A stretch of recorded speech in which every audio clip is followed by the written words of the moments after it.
Welcome back to This Week in the Rippaverse. This week we've got something a little different available for pre-order, and no, it's not a comic. Introducing Dirty Deeds Jailbreak, a full-length novel written by Carol Brown. This marks the first official novel in Rippaverse history. If you've been rocking with Dirty Deeds, you already know the crew and you definitely know the chaos. But what you don't know is how they all came together in the first place. What brought this ragtag group of troublemakers into each other's lives? Apparently, it involves breaking out of prison. Carol is finally telling that origin story, and she's doing it the way she loves best, as a full novel. Dirty Deeds Jailbreak will be available as a premium hardcover and as an ebook. Signed hardcover copies will include a certificate of authenticity signed by Carol Brown herself, and the first 500 physical orders will also receive an exclusive Dirty Deeds character card. The release date is set for September 23rd, and the print reservation cutoff is July 3rd.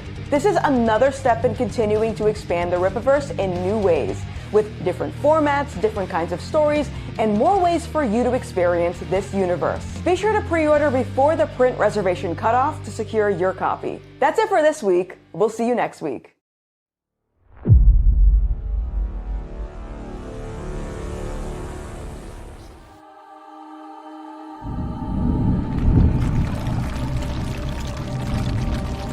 There is chaos in the mortal realm. A new breed of evil has emerged, born of shadow and flesh. And if they are not stopped, they could unravel the very fabric of creation itself. If you ignore the chaos now, soon it will be crouching at your door. May we never be shaken.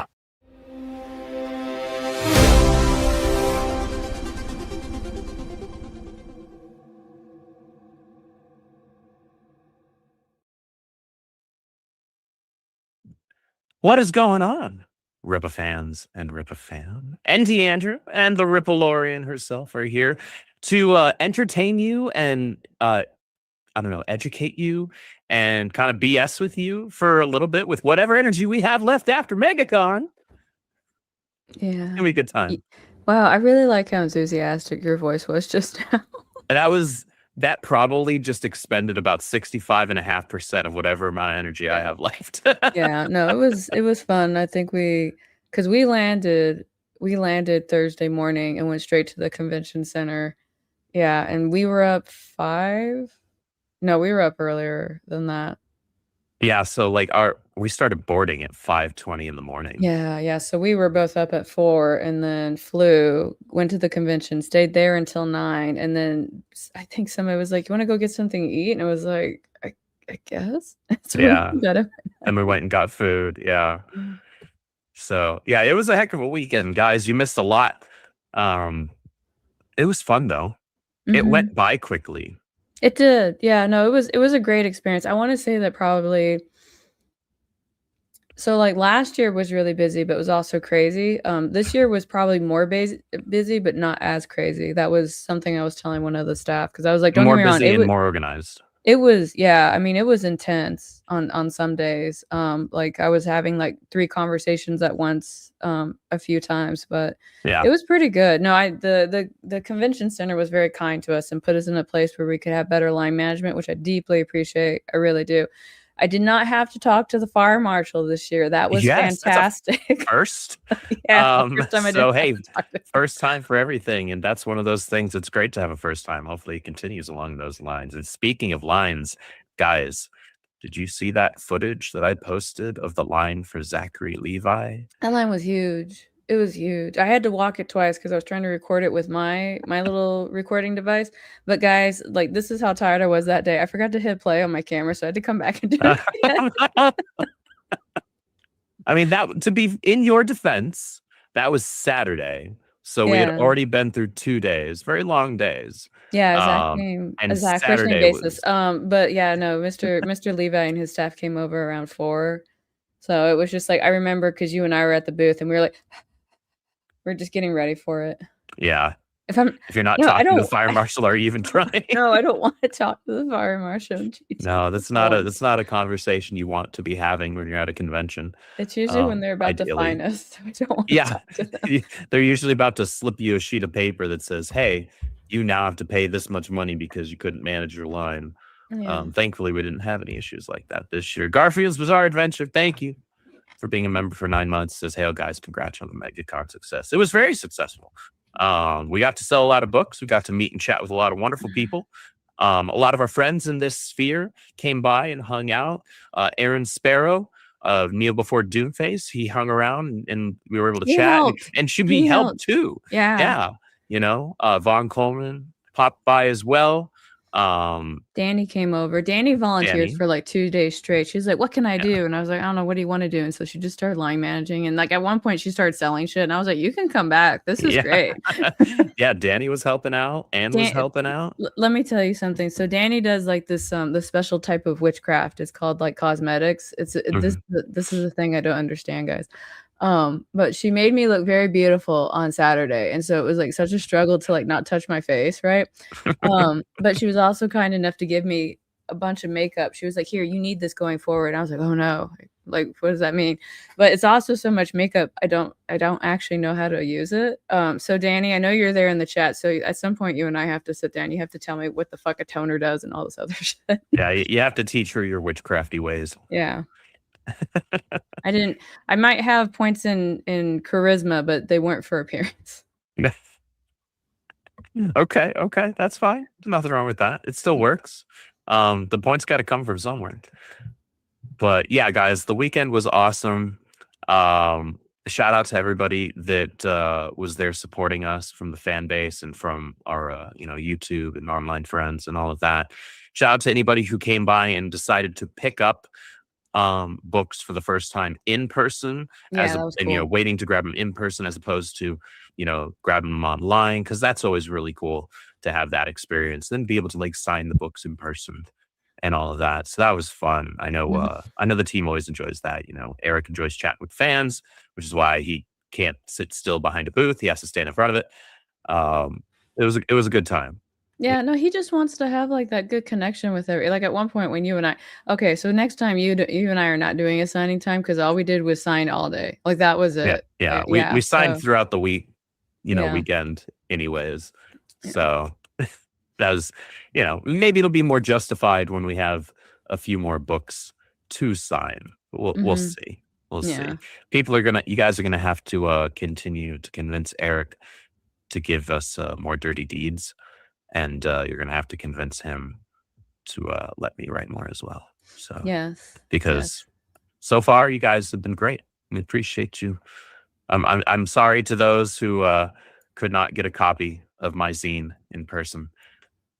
You all bought too many. It's sold out. It's sold They're out. gone. What's that like, Andrew? What's it like to have your book sold out? My first book being our first book to sell out of all covers.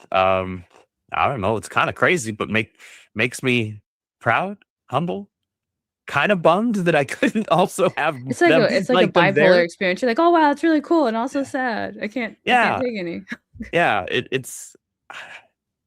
was a time, but there were some awesome fans who had their copies of Zine 5 that they had received in time for the con. They brought those, so that was cool. Shout out to y'all for doing that. Oh, Vaughn's here. Hi, Vaughn. Yeah, what's up, buddy? What's up? What's up? Good to see you. I'm surprised you and I still have our voices right now. I was consistent every single morning. I popped a airborne tablet into a bottle of water, and then I chugged that. And so far, I feel fine. I'm going to do another one in the morning. Right now, I feel okay.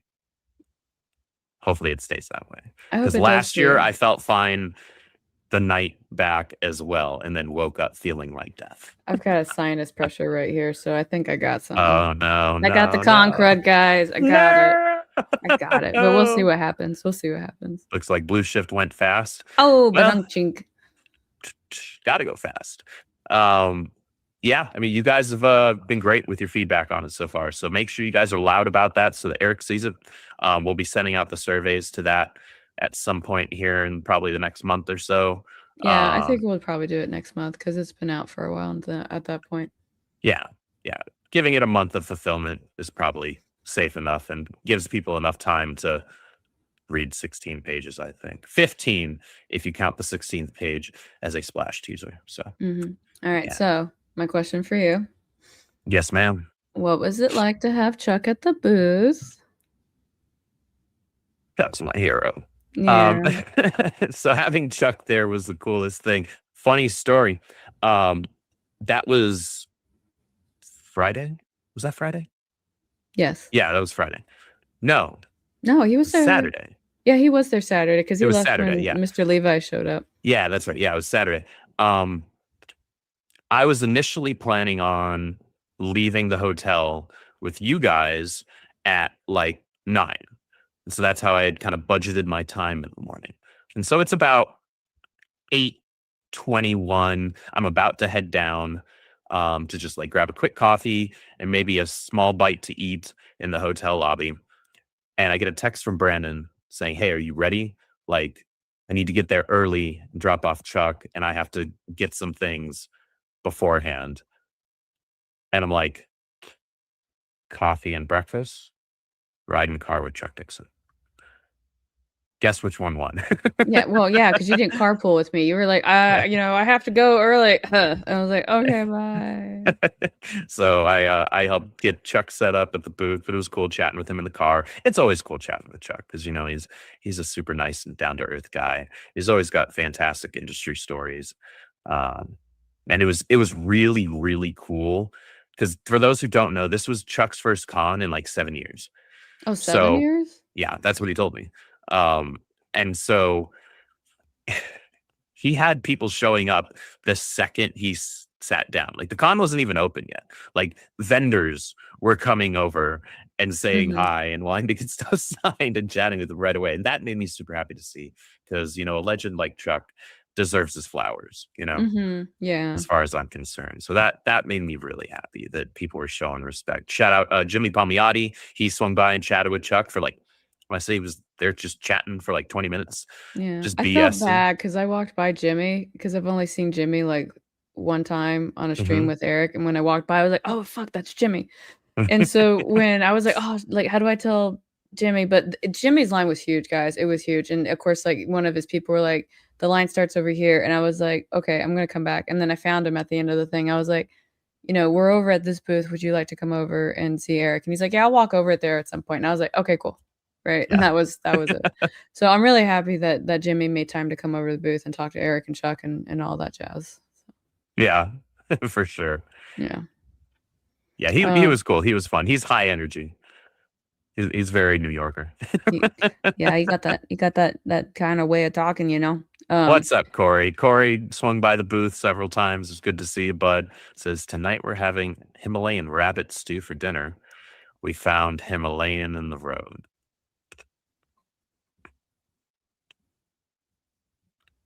Carol, what's it like? Is this how you feel around me all the time? Yeah, you did it like 4 times in the car yesterday.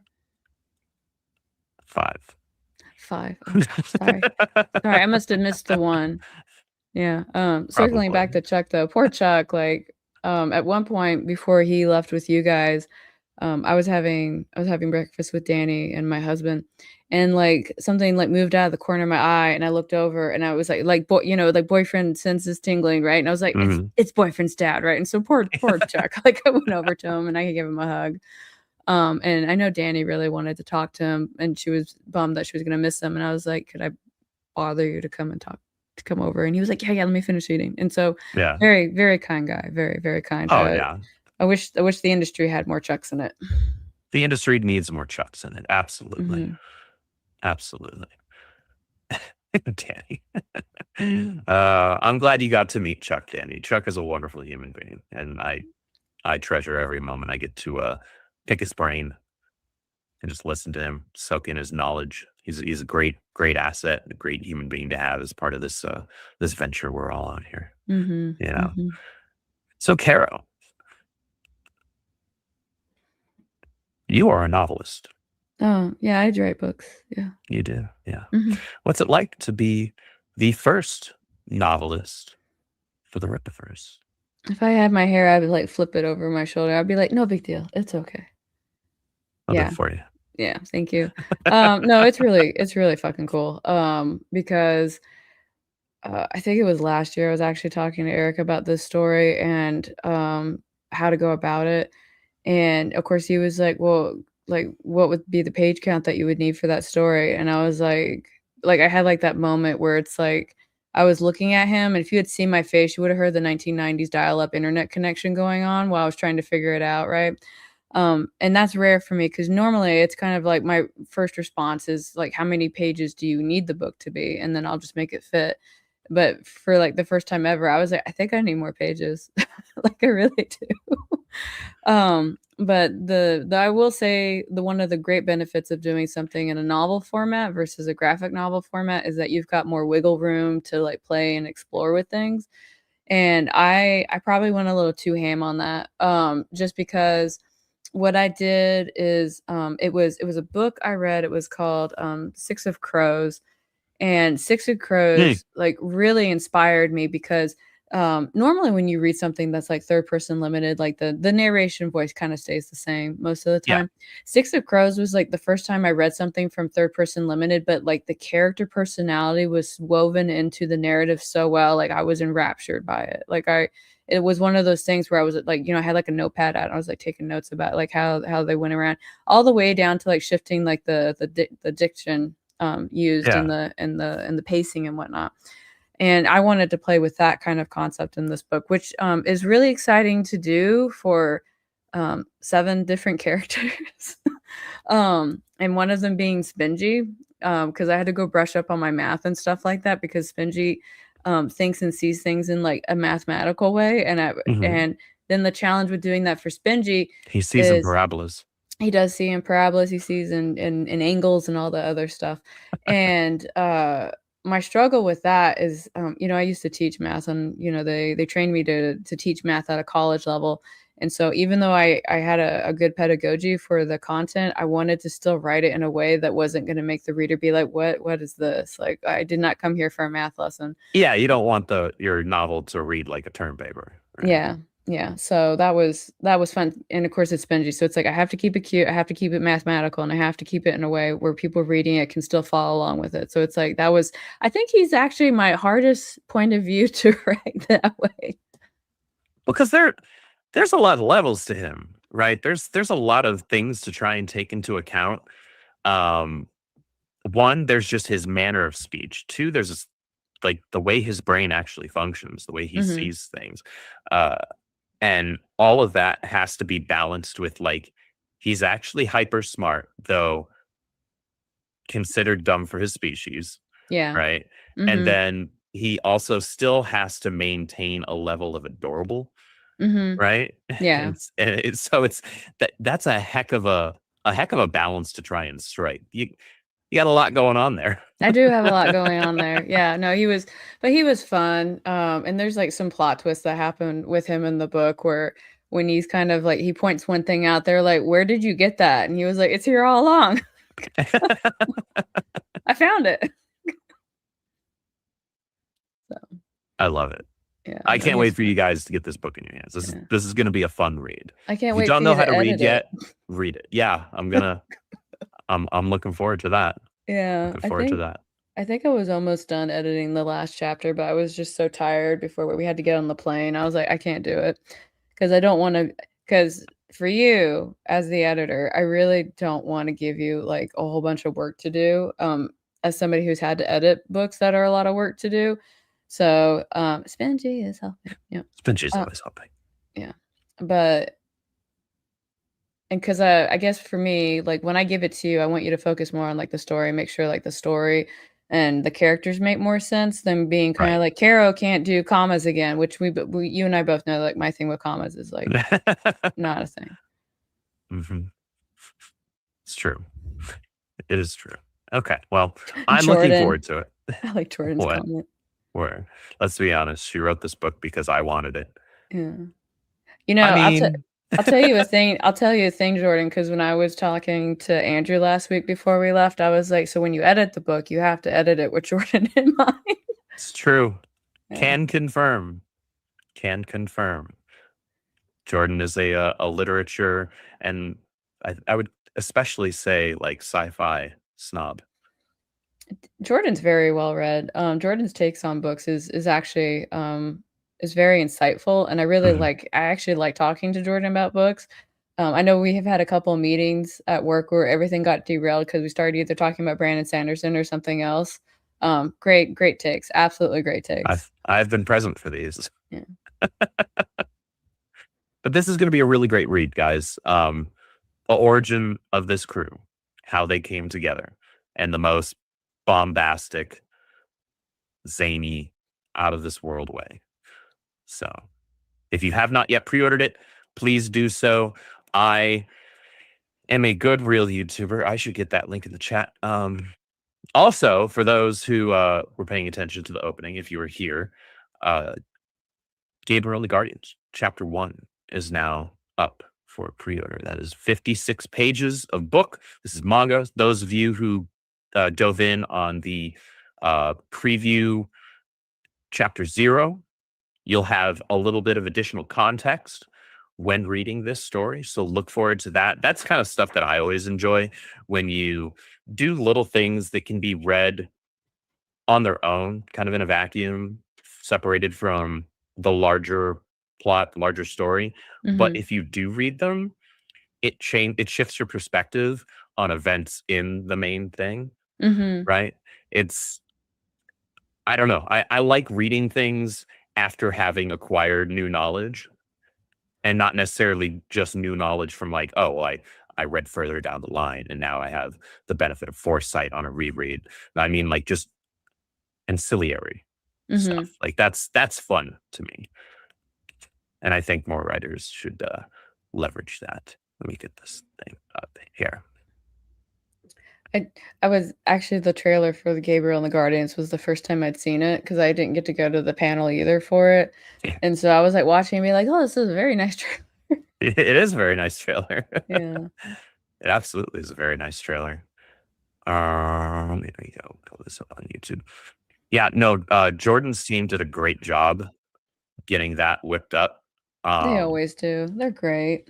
The art for that thing looks fantastic, honestly. Mhm. So if you guys enjoy manga styled art, It's really check good. this out. I've only seen a couple of pages where I was like, this is really nice. Yeah. Deeds jailbreak. Yeah. Boom. And we shall pin that. Oh my goodness. So which chapter would you say was the you actually kind of already said that Spingy was the Spingy's the most hardest difficult chapter. character. Yeah. So not just hardest character, but hardest chapter overall. You would say? No, I mean everybody gets like so everybody gets a couple of chapters, depending on the situation that's going on. Okay. I want to say probably the chapter that was probably the hardest is one that involves beetles and arid. Oh. Because I had to go and look up a whole bunch of how do I say this without spoiling it? I had to look up a bunch of air combat stuff. That's Okay. that yeah, because he's the pilot. Yeah. And so I had to go look that up and figure out how I was doing it. And then it's always been kind of interesting. So like I'll tell you guys like a really fun story. In Zine 1, when I had initially written the script and I was talking to one of my friends, he's a complete sci-fi snob. Like he is like I wanted to get his take on it because he's very quick to point out everything that's wrong, right? And so I was like, what's wrong with my script, right? And he was actually the person that pointed out initially when Beatles was doing the barrel roll in the scene, he was like, well, what's happening inside the ship? And I was like, what are you talking about? He was like, well, if the ship is doing a barrel roll, like, is the crew like, secure? And I was like, you know what? Shit, no, they're not. And so I had to go rewrite that one scene and Yeah. add in that panel where Rinlin was, basically getting tossed around when Spingy showed up, right? And Spingy's going, "Whip." Yeah, he's having a great time. And girlfriend wants to Barf. Yeah. Yeah, no, she wasn't having a good time with it. So it was stuff like that, where it makes me pause because if you guys look at any other ship, right? Or any other show where there's like some kind of space combat and the ship gets hit, like the actors just jerk around and the camera jerks around too, right? Mhm. But the thing about flying in space is it's not just single plane, right? Like it's a complete 360 experience. Mhm. And so that really changes how it goes. And the only experience I think I've ever had with that was an MMO called Aeon. It was from Korea. And the PvP in that was nuts because I was always used to just getting to have like a top Was down that the view. one that had like flight combat? Mm-hmm. Yeah. Like your character could get wings and some of the Y- combat was actually airborne? I remember Yeah. that. Yeah. Yeah. And it completely changed the way that I thought about combat in that space because then I had to worry about what was attacking me from below and what was attacking me from above and where was my cover and where could I put my back at? Where the fuck are my allies? And why is my healer all the way over there and I'm dying? Like, why is this happening to me? So I wanted to make sure that I could like kind of like emulate that a little bit here. I think the only other show I've kind of seen do that okay-ish was actually Expanse. Mm. But even then it was still kind of like, singular or level for the most part, except when they needed like a cool plot twist where it's like, oh motherfucker, I'm coming from under. It's like, oh shit, like how did you darn. I didn't think about that. But it wound up I'm glad that friend of yours gave you that feedback because it resulted in a fun scene Yeah, in the no, book.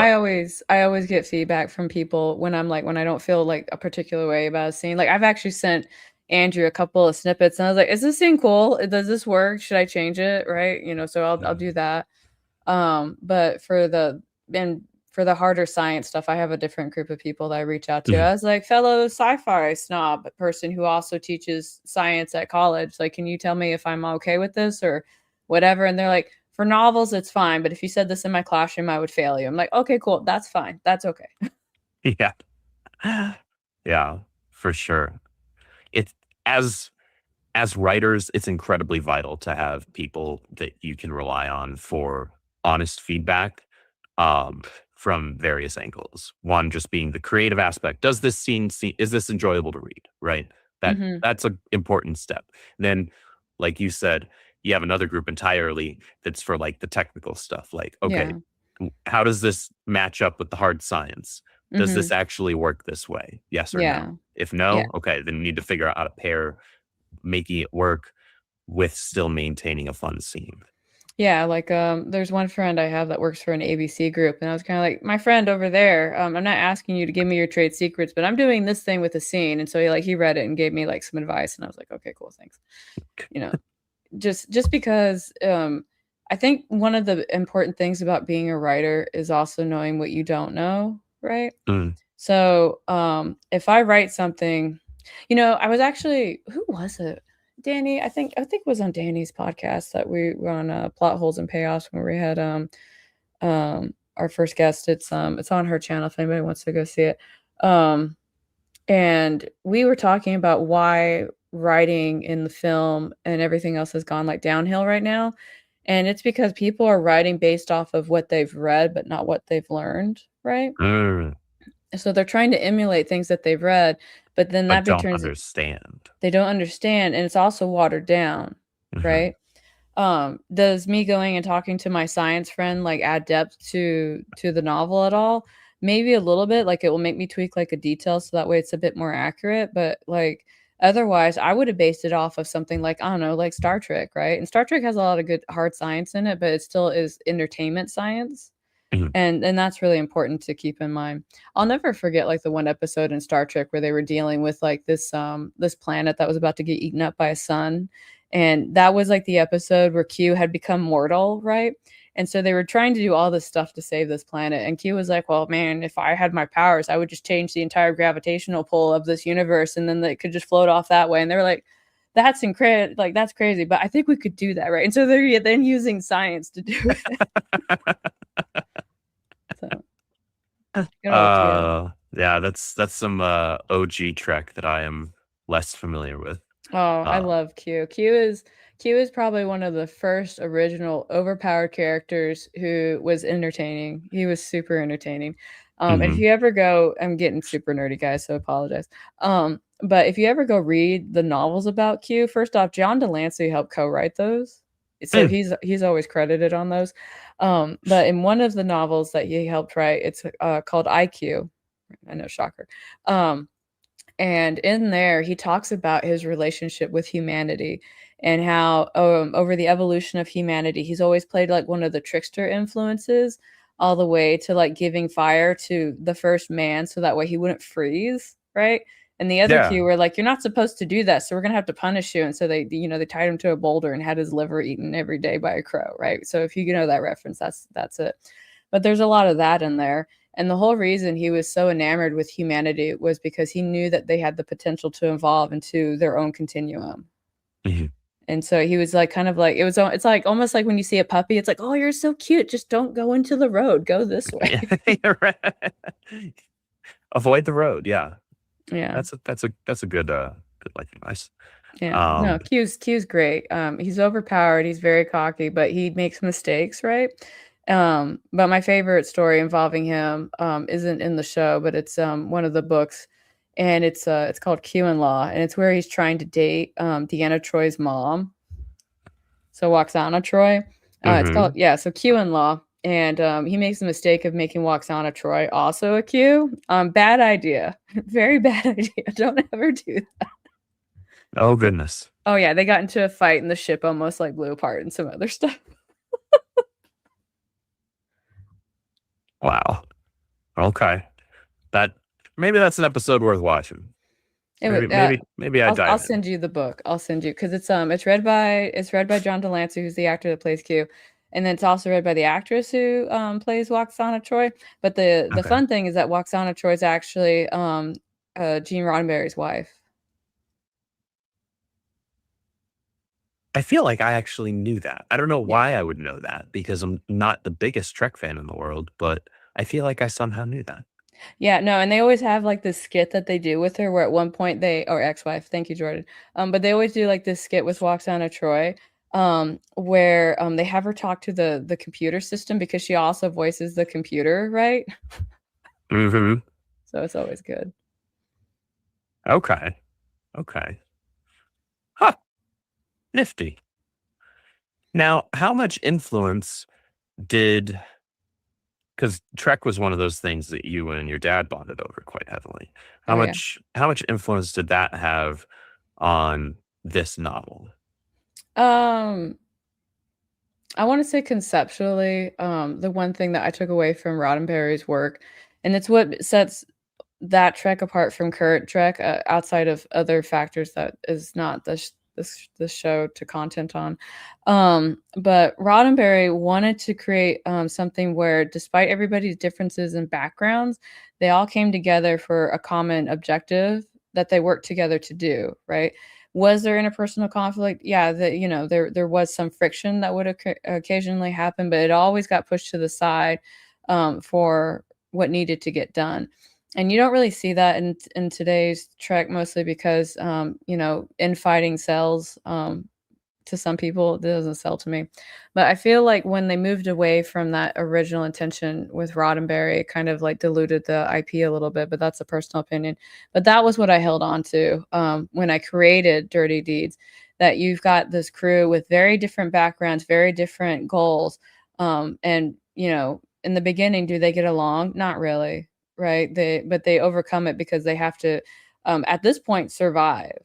Right. It's like they even have it's not a big spoiler, but at one point in the book, they have this conversation. It's like, we could go our separate ways, but I'm going to let you know, well, I'll probably die. That's fun. That's pretty fun. I think that type of storytelling is, I don't know if I dare to say necessary, but I think it's important when you have such conflicting personalities and so many characters, that it makes for very interesting storytelling if you can do it right. Right. Because all of us are different people, right? And so if we were all the same as a team, we wouldn't necessarily be nearly as effective as a team because not everybody, we wouldn't have the diversity of thought and ideas and ability to maybe try and tackle and solve for a problem from a perspective that another wouldn't have, right? So the Dirty Deeds crew is similar in that regard with a little more comedy added in, though our own team has a little bit of comedy going for it, I would say. Yeah, it kind of depends on the feel you want to go for it. I think one of my other favorite sci-fi shows I really liked was Firefly. And I saw the movie before I saw the show, but I really do love the dialogue in Firefly, and I do love how and again, it comes back to like we're fighting, but we're still going forward in this direction because that's what we have to do. And just I think the thing that made Firefly stand out from a lot of different shows was just like despite outside of cast chemistry, because you could tell like they all got along really well. Is how the personalities on the Firefly cast were all foils for each other in different ways as well. Because the way that they would react to each other would also reflect on their own characters and with the scene in that moment. It was really good. Yeah. Yeah, absolutely. And that's the kind of thing that I want to try and pick up on and continue to learn and hone in my own writing. That those are kind of things that I try and pay attention to.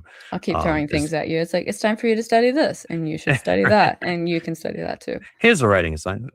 We've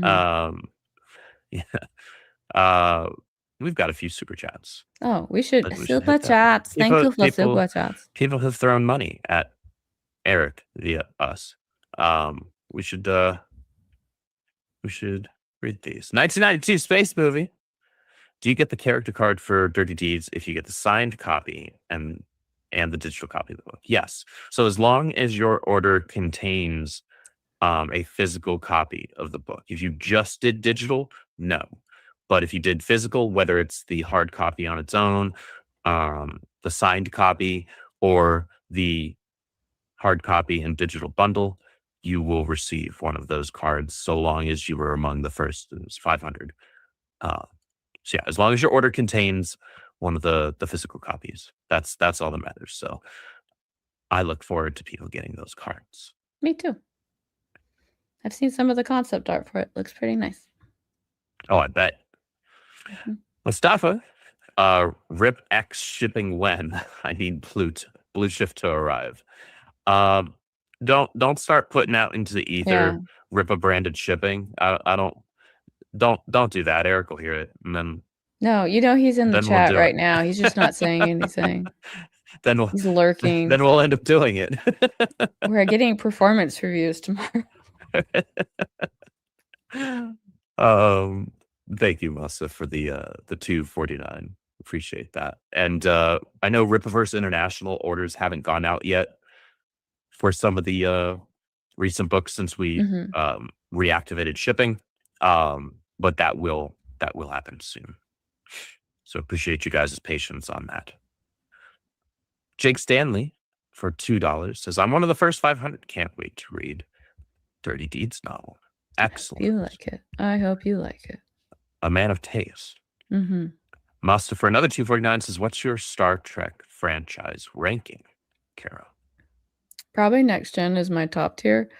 And then OG Star Trek, Voyager, Deep Sleep Nine, Enterprise, and then I haven't seen the rest of them.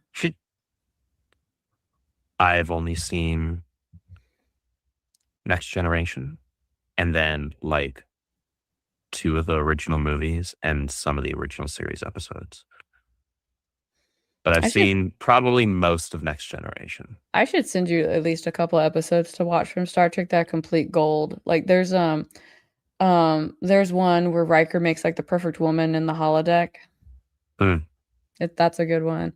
And then I think another one that I really like was so I called it Deep Sleep Nine. I will say I watched it again recently. I have a deeper appreciation for it, but that's still the same ranking I would give it. Yeah, and Cisco is actually like a hardcore captain. Isn't he one of like a lot of people's favorite captains? He does not. He does not screw around. Like at one point, something happens, and he goes onto like the deck of the ship, and he's like, "Okay, I want you to go ahead and prepare these weapons and point them in that direction." It's like, "Oh, but Captain, like those ships move too fast for that." He's like, "Well, I'm not aiming at the ships, right?" And Mm. so he opens a comm to like this entire community. He's like, "Well, you guys went and did this. It's made me upset. So now I'm going to blow up your planet." So that's Word. yeah. So yeah. Wow, that's Yeah. definition of not fluffing around. Yeah, well, I mean, other times, like if I don't know if Riker would have done that. Riker probably would have tried a different way, and Picard would have been like, "Cannot do it," in some Shakespearean way. But yeah, like when it was like hardcore, like push comes to shove, like Cisco was like, "Okay, I can't reason with you. Gonna have to blow you up." Jeez. All right. Well, respect. Mm-hmm. Respect. And of course, like one person was like, "Sir, if the Federation finds out about this, there will be, blah blah blah blah blah." And he was like, "Well, by the time they find out, this planet will still be exploded." All right. Hey, Leylines is in the chat. What is going on, brother? Sup? Hope you are fantastic, Caleb. Those of you who have not yet listened to Down Way Out, You the theme should. song of Dirty Deeds, you should fix that. Caleb worked really hard on that song, guys. He worked really He hard. did. Indeed, he did. I would say that is a worthy earworm. Worthy earworm, indeed. Voyager is great. Okay. Is that something I'm gonna have to watch? I have to check out Voyager. Voyager's really good, actually. I do like Voyager. Janeway is like not a captain that I would probably want to have like in a locked room with me if she's mad at me. There was there was another fluff around and find out captain. Well, you like really have to push Janeway. Like there was one time like the whole ship was like kind of getting infiltrated by people that were like, these are humans and we've never seen them before. So they're like doing like little experiments on them. And they were doing different things like to change like their hormones. And I don't know why, but they were like, let's just make Janeway more angry and see what happens. And so she was like getting headaches, she was getting cranky, and like by the end of the episode, she was like, target that ship and blow it up, like because she was maxed angry at that point. All right. Yeah. That's quite a lot of it was like aggro. Well, it was like you wanted me angry and now I'm angry and now you get to deal with it. And they were all like, no, please leave us alone. We're so sorry. Okay. Yeah. Other times she was like, keeping law and order on the ship. And she was like, I know you two are fighting. I don't give a fuck. Figure it out and go back to work. Don't mess with her coffee. She loves coffee. Yeah. Oh. Sounds like my kind of captain. Yeah. Okay. All right. Yeah. We can watch Voyager. Yeah. You would probably like it because their doctor on that ship is actually a hologram. And you get to see the evolution of the hologram because he goes from like the basic program, and because he's so utilized, he actually develops like a stronger personality. At one point, he decides to experiment, and he creates his own like little hologram family. So that way, when he goes home, he has problems at home, and then he goes back to work. And at one point, like one of the crew's like, "Are you okay?" And he's like, "Oh, I'm having problems at home." And you can see like on their faces, like, "Bro, you're a hologram." No. Wow. Yeah. No, it was good. And he got a cameo in one of the Star Trek movies where Beverly Crusher was like, I can't believe I'm about to do this, but she activates the program, and he was like, would you please state what the medical emergency is? And she was like, the Borg are about to come through that door and I need you to distract them. And he was like, that's not something I'm programmed to do. And she's like, figure it out. And so she's like running away. And so the Borg break in, and he's like, can I give you a topical cream for that irritation where your plug is? Oh man. Jeez. Okay. Yeah, no, it's good. I could talk forever about Star Trek. I apologize. No, that's okay.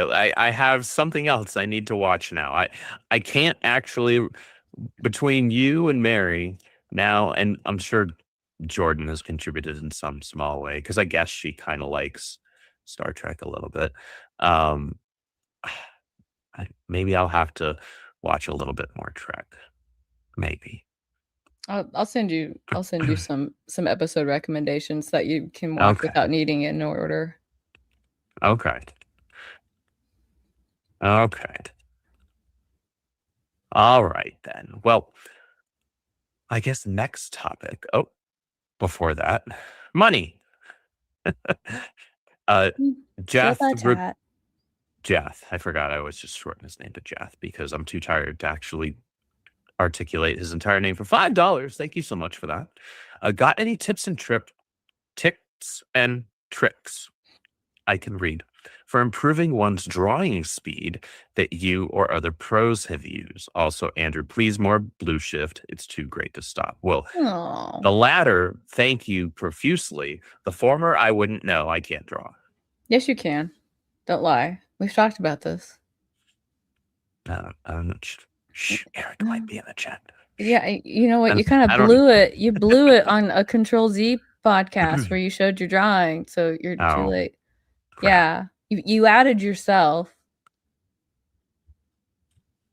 Oh, Crap.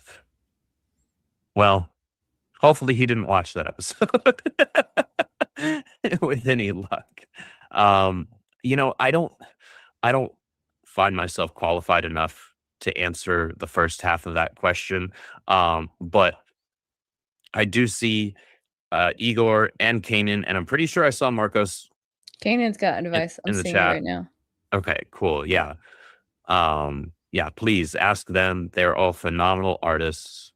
I would say And practice. Just practice. Yeah. Do it all the time. The first time I drew something, it was completely terrible, and that was like 20 years ago. But now I mean, it's not at Igor or Kanan level, but at least I draw better. It's because I keep doing it. yeah, I mean, I guess that's the only way to improve about anything, right? Mhm. So, okay, fair enough. And again, speaking of Blue Shift, shout out to all of y'all who have been sending me your thoughts on Blue Shift tryouts, the short story Rippaverse 5. Again, you guys made that our first book that sold out of all covers. So thank you for that. That's awesome. So for those who have not yet read it and didn't get in on the pre-orders for that, you can still read it via the Rippazine collection, which also features the short story preview of Unpack That, which was created by Zachary Levi. So check that as well. So it's multiple reasons to get that. So if you missed out on any of the zines, you may as well just grab the collection to get all the short stories at once in one hit. Granted, it's not going to have the articles, it's not going to have the interviews and things like that. But if It's you're in just it the just for the short stories. stories, Yeah. then that's the way to go. So that comes in a soft cover and hardcover version. I know that Zach was signing those at the con on Saturday. Yeah, that was Saturday. Yeah. So Did you get to talk to Zach at all? No. I didn't. Okay. They shoved me in the corner to do line management, and I like literally made a point to like shove my way through. And I was like, I'm the person that did the thing with you. Yeah. Yeah, no, I didn't get a chance to chat with Jack. The only interaction that I had with Zach, this is how tired I am. We're both really tired, guys. It's been a long Was day. hearing him yell my name after y'all were yelling my name because We I had to was get a chatting group with photo. I was chatting with a customer, and then you guys were trying to create a group do a group photo, and I just all of a sudden hear Andrew. I'm like, what? We're all looking at him too, and was like, "Stop what you're doing. Come over here right now. Right. Take this photo." And I'm like, what's happening right now? Good It on was- you for being Saturday focused was on a the long day. customer, though. Yeah, I mean, trying, but yeah, guys, keep being loud. I've seen your posts in Discord. I've seen your posts on Twitter asking for more. Do that. Continue to do that, and then even more importantly, when we send out that survey, please be sure to say that you want more in that. So that is going to be the most effective method of feedback, because that's the hard data, right? Because those surveys strictly go out to people that got the zine. So it's not going to be skewed data. It's more reliable that way. And we can get a really good measure on how you guys felt about it. So thank you for all your kind words about it so far. I do appreciate it very much, as does the entire team. Hopefully I get to do more. Yeah, hopefully you do. I want to ask you a question, but I want to address JD's question here. What did Zach have to do with the short? If Kara wrote it, I'm confused. So it's story by Zach. And I don't know if you know anything about Zach, first name basis, like we're friends. Mr. Levi is extremely busy. He's very busy. And so when we talked about making a character in the Rippaverse universe, we couldn't just send him all, like, what is it, 20 books that we have to read. Right. And so what we did is he sent us the idea of what he wanted to do, and then I stepped in to write it.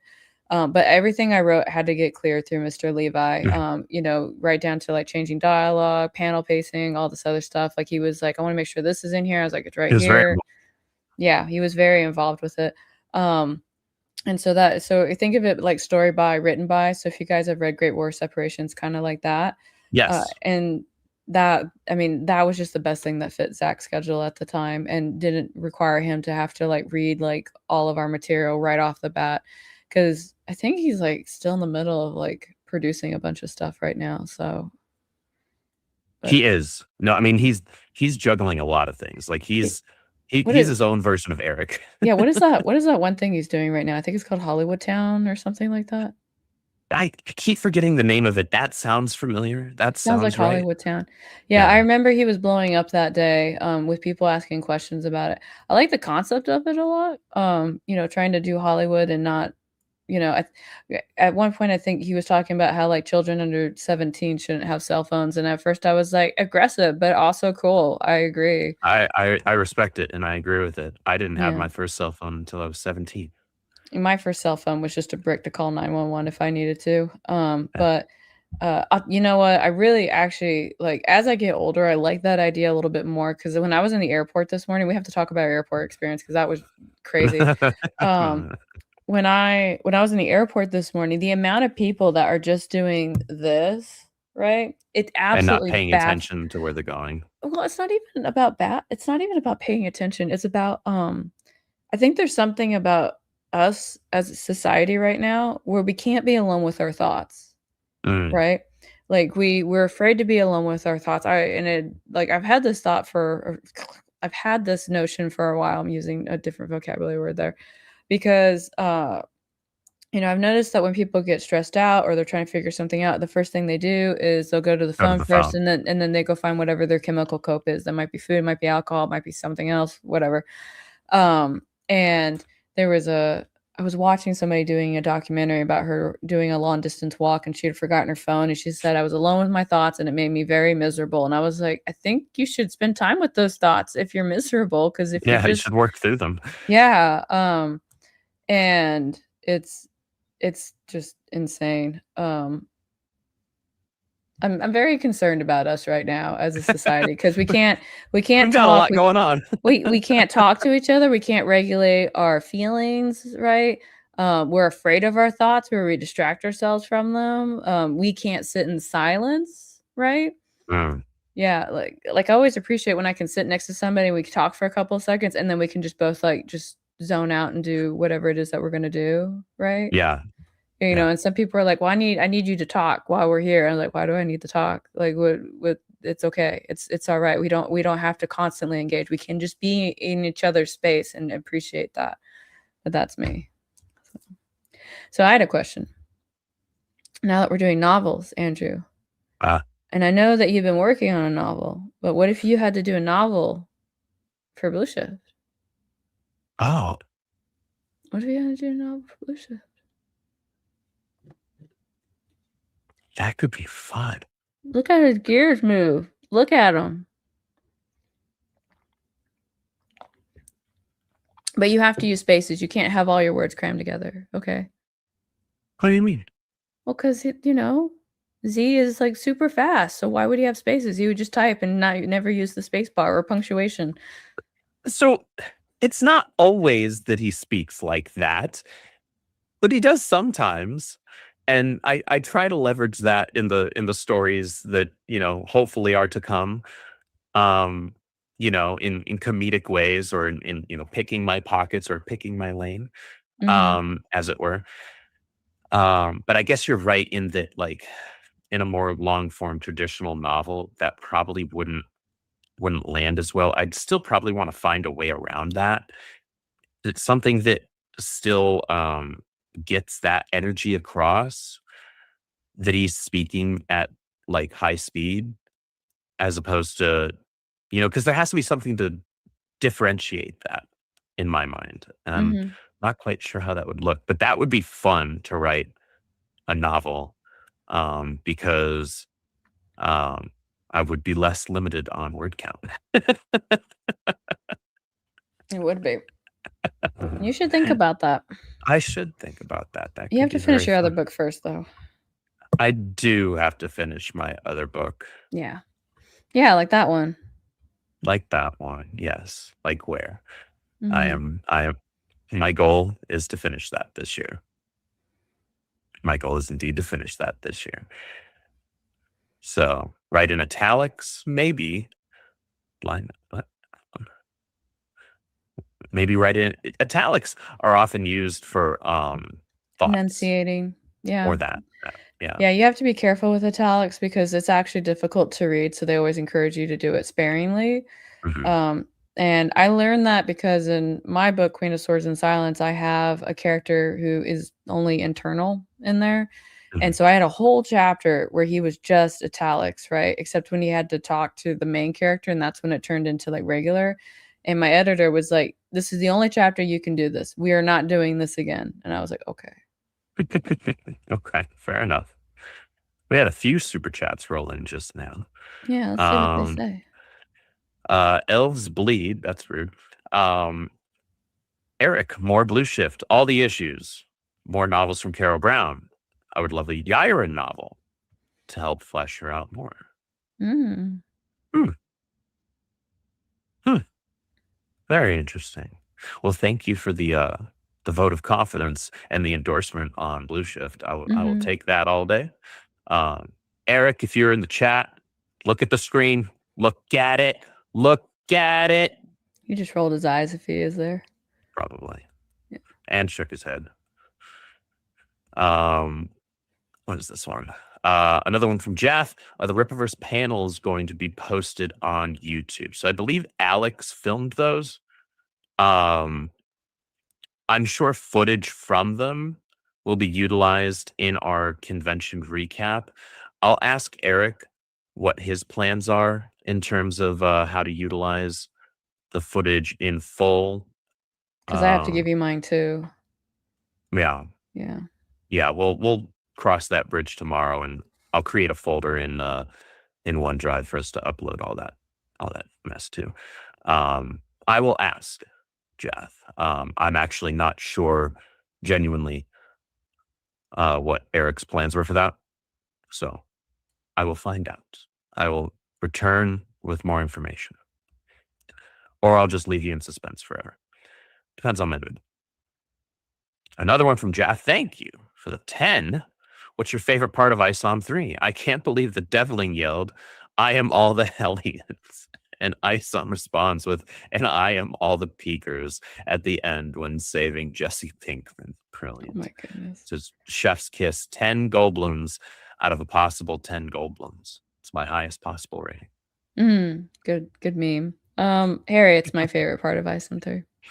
Yeah, Harriet Silman is my favorite part of ISOM 3 as well. I cannot disagree with that whatsoever. And another 10, Agent Cub, need to have Bart Sears do a cover for his own book. Otherwise, you're saying he's good enough to do the interiors, but not good enough for the cover. I think that's an incorrect read of what that is. Here's the thing. Doing We don't really get to interiors, decide. well, there's that as well. Yeah, we Yeah. don't really have a say in the covers. That's all Eric. But that being said, the interiors is a lot of hard work. A lot of time goes into that. And that's not to say that, time and effort and whatnot doesn't go into covers or pinups and things like that. But sequentials are a different beast. So it's not ever a matter of the interior artist isn't good enough to also be the cover artist. That's never what the case is supposed to be. And it's certainly not with Bart. Bart is a legend. Yeah. The man's incredible. And guys, like, I know a lot of people loved his work on that first Zine short story for Salvage. It's way better even in the Lethal Force graphic novel. So But he the ratcheted it up. Yeah, but the main crux of that comment is that's a conversation between Eric and Bart and not us. So if whatever they come out of that conversation with is what's decided. So Mhm.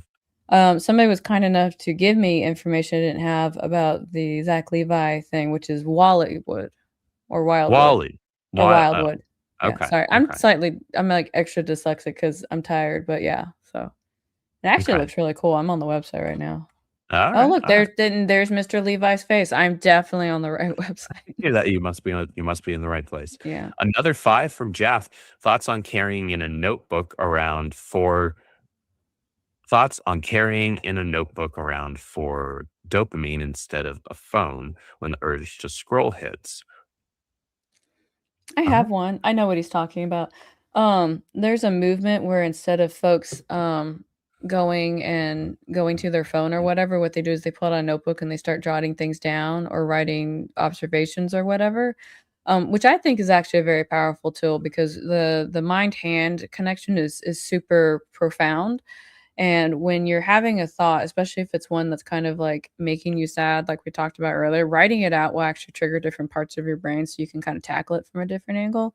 I always have a notebook with a pen on me for two reasons. One, for that particular reason. And then the second one is sometimes my phone dies and somebody wants me to do something later. And I'm not going to remember if I don't write it down somewhere. Mm, that is true. Can confirm you do carry around a notebook. I do. I carry around a lot of things. Hey, Yeah. Pup. You okay? Choo-choo. Poppy. She had a tough day today.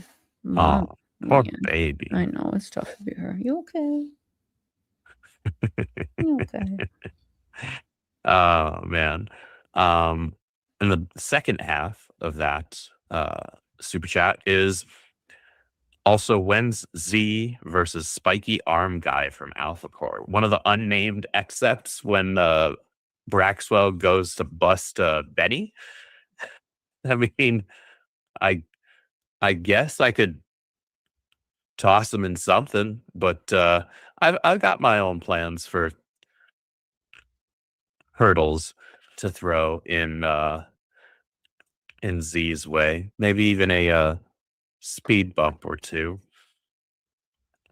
You need the stop sign. All gas, no brakes. Chat, help me. Say something else to distract him. I can't help it. No off switch. I'm sorry. Not sorry. Auto, actually. So Russ Williams asks, is Caffeinated Wolf going to give Z a bad day? Actually, yes. The truth is, Zeph does have some bad days ahead of him in the very near future if they get greenlit. And I don't get to write him. Yeah, well, he's my kid. I get to write his first bad day. Okay, sorry. Fine. Fine. The aunt doesn't get to write the first bad day. Mm. Yeah. So we should at some point do like that picture where it's like the family reunion and it'll be like your kids and my kids next to each other. Yeah, I like that. There's a mean dad. I'm gonna give him a bad day. Let's go. It builds character. You know, it's important to have look, and this is all kidding aside about, giving characters bad days. You have to give your characters something to go up against, right? If they're just on cruise control, then you're only really writing low stakes, very safe, and admittedly uninteresting stories as far as I'm concerned. Sometimes you got to be willing to take big swings. Sometimes that means you're going to whiff really hard on that big swing. But sometimes you're going to knock that ball out of the park with that big swing. Not every big swing is going to be gold, but the ones that hit are going to, make the crowd go wild. So hopefully I'm capable of giving some big swing stories in the near future. So I'm trying to learn from everybody around me, trying to improve my craft constantly. So sometimes you have to be willing to traumatize your kids. See, that's what I'm saying. That's all I'm saying. It's not abuse. It's not malicious. It's character development, right? I'm I not like going this to kill him one. off. I like this Which one. one? The one by Railred. Oh, what's up, Rory? Good to see you, buddy. I Hello. only write super alpha chads because I'm a super alpha chad. No cap. What? Why are you speaking like that? you don't speak like that. That's not you. Do you have a small child that just stole your phone? Kara would give Zephyr a sparky day. Uh-huh. I'll wait. I'll wait. Maybe one day I'll do something. But we'll let you. It would have to be a character trade. Yeah. You can't have Renlin. No deal. Okay. What is this? Everyone should buy Andrew a Bud Light. No, everyone should not unless they want to waste their money. Shouldn't do that. Jeff says, long. Love. I'm gonna assume he means long live. No, long he live loves the puns. He loves the puns. There's no stopping them. Indeed, there's no stopping. There's no stopping. No, there's not. You can't. People have tried. Good people, worthy people. No, I haven't really tried to stop you. I just roll my eyes, and then every now and then I'm like, I've got one for you, and I send it. Right. See, that's encouraging it. It is. You're part of the problem. I'm sending it in a different direction because if I've told you the pun, you can't say it at me again. So you go and share it with somebody else. Oh, I see. So it's target management. Yeah, it's kind of like, you see this over there. Wow. I feel manipulated. That's not how older siblings are. Actually, that's exactly what older siblings do. Yeah. I take it back. Yeah. All right. Well, guys, that's just about all we had for you, I think. Yeah, it's gas tank is empty. This is a short and sweet one. We're Are you looking forward to the solicitation this week? Y'all should be. I know I am. I'm really excited for the solicitation this week because this is one that I think's been a long time coming. It's actually been fairly highly requested for quite some time. Both aspects, both from a story aspect and from an art aspect. What do I mean by that? Pay attention tomorrow. That's all I am, Eric, if you are listening, I am very grateful that you picked this week and not today to do it. Oh God, yeah. Yeah. That would have been rough. Yeah, I would have been. I don't know how I would have done it from the airplane, but I would have done it. I mean, I had Wi-Fi, but not good enough Wi-Fi to like upload assets or anything. I didn't either. I just had enough to like watch Eric stream before my plane landed. Yeah. Indeed that. All right, let's wrap up. Chat, you were wonderful. Thank you for coming and hanging out with us. I'm sorry we're low energy. We've worked for 6 days straight, 18-hour days, and we both were up at like 4 this morning. So, yep. So I appreciate you guys. We both do. The whole team does. Thank you for making this such a fun thing to be a part of. Thank you for all your support of Dirty D's Jailbreak. Thank you for your support and praise for Blue Shift tryouts. Make sure you continue to be loud. Post your reviews on YouTube, on social media, in the Discord. Make sure you're tagging me, tag Rippaverse, tag Eric. Yell at him, bully him. This is the way. Yeah. All right. Tell him it makes lots of money. Yeah. Tell him you want to give us your money for more Blue Shift. I give you book for money. Yeah. Money, I give book. Yeah, it's a trade. It's a fair trade. Yeah. Right? Yeah. It's very economical. Oh, you know what? You know what we didn't talk about that I think we should have? Well, first off, we didn't talk about TSA, but I think, long story short, TSA on the way out of Florida was terrible. ICE had to show up and help TSA. It was really bad. I was actually wondering what was going to happen if they saw your last name. I was like, are they going to take Andrew away? Thankfully, I'm white passing. Yeah. Right. So you'd have the guys probably looking at each other like, I don't know, what do we do, boss? He looks like he passes. They took my makeup remover. Yeah, and I asked him, I was like, how did it get through the airport to come here and I can't go through the airport? It's like, we don't know anything about that, ma'am. And I was like, no, you should. Anyway, they took my they took my stuff. But That's stupid. I actually, you know what, I'm not gonna lie, I thought when they pulled me off to the side, I was like, oh no, fuck, I have something in my bag that they're probably gonna take from me, right? It's my dice. It's the dice that are shaped. Oh, the revolver dice. I thought that I was stressing. I was stressing, guys. I thought they were gonna take this from me, but no, they were like, ma'am, we have to confiscate this. And I look over, I was like, that's my makeup remover. That doesn't. Yeah. Well, I hope they feel like they saved a bunch of people's lives by taking that. Yeah. Oh, somebody's asking what it is. Here, make it big. Make me big real quick. So hear me out, guys. I love to collect dice. This is a dice that's shaped like bullets, right? When you're like, Kara, why do you need that? I don't need it, but I want it. And so the way that it works is on the side here. So this is a 100% die, right? And so what you do is you roll it, and wherever the side is on there, that's your number. And I saw it, and I was like, I'm gonna buy that. All right, that's redneck as hell. I love it. Oh, I can't help it. It's part of my family trait. But the one thing that was kind of wild is that we actually sold out of the omnibuses that we brought with us. Yeah. That was a big deal. Mm-hmm. Yeah, and it also drastically reduced the weight of our shipment back.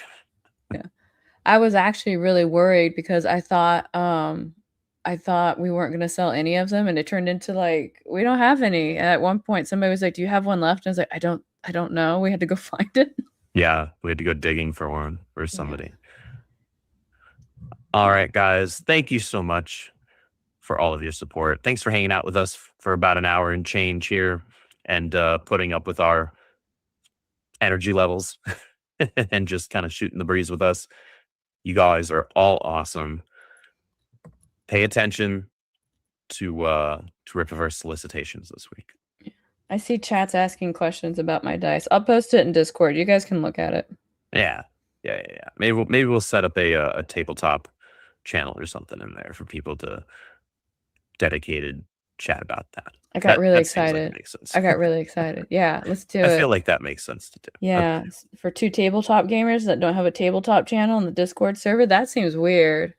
All right, quick, end the stream before we do the Southern goodbye. We appreciate y'all. Make sure you're always looking out on the Rippaverse pre-order page for whatever new solicitations we have that are going up. Make sure you are subscribed to our newsletter so you get all the updates as we send them out. Make sure you follow all of our social media channels so you get those updates as well. Make sure you're subscribed to the YouTube. Thank you for all the super chats this evening. Consider signing up as a member on the website. You get a free copy of the latest issue of the Rippazine Standard Edition cover. And that's, I think, everything. You all are awesome. Love your faces. God bless and Godspeed.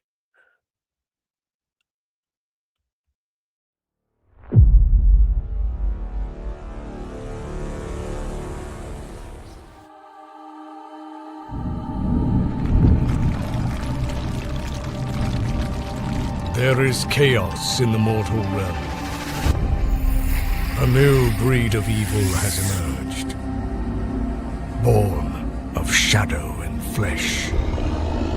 And if they are not stopped, they could unravel the very fabric of creation itself. If you ignore the chaos now, soon it will be crouching at your door. May we never be shaken.